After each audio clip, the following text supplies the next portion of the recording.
وَلَقَدْ يَسَّرْنَا الْقُرْآنَ لِلذِّكْرِ فَهَلْ مِن مُّدَّكِرٍ۔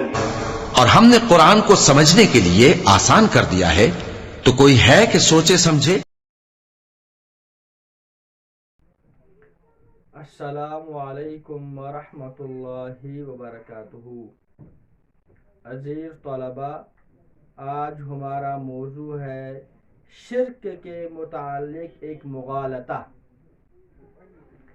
یعنی جو لوگ بت پرستی یا شرک کے اندر مبتلا ہے وہ لوگ ایک غلط فہمی کا شکار ہے۔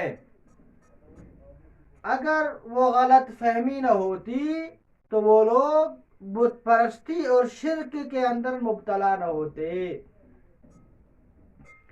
جب بھی کسی مشرک یا بت پرست، حتیٰ کہ کفار مکہ سے بھی جب پوچھا جاتا تھا بتاؤ تم ان مورتیوں کی، ان بتوں کی کیوں پوجا کرتے ہو، تو وہ بھی کہتے تھے ہم سمجھتے ہیں، مانتے ہیں کہ یہ ہمارے خدا نہیں ہے، لیکن ہم ان کی عبادت بس بطور سفارش کرتے ہیں تاکہ یہ اللہ کی یہاں ہماری سفارش کرے۔ لیکن بتوں کی یا مورتیوں کی یا کسی بھی انسان کی بطور سفارش اس کی عبادت کرنا یہ جہالت، کم عقلی اور بے وقوفی ہے۔ اس کی ایک مثال سے ہم وضاحت کرتے ہیں۔ مثلا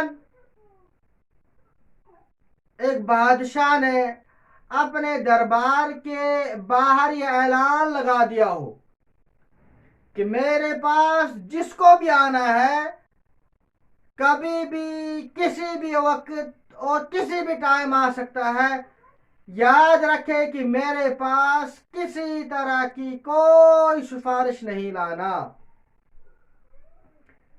لیکن پھر بھی اس کے بعد کوئی آدمی یہ کہے کہ نہیں، میں بادشاہ کے پاس تبھی جاؤں گا جب میں بادشاہ کا جو فلاں قریبی ہے یا جو بادشاہ کا فلاں رشتہ دار ہے اس کی سفارش کے ذریعے جاؤں گا، میں بغیر سفارش کے نہیں جاؤں گا۔ اب بتائیے کہ بادشاہ کو اس بات پر ناراضگی ہوگی یا خوشی ہوگی؟ جبکہ بادشاہ نے پہلے سے ہی اعلان لگا دیا کہ میرے پاس کسی طرح کی کوئی سفارش نہیں لانا۔ ظاہر سی بات ہے بادشاہ کو اس سفارش سے ناراضگی ہوگی۔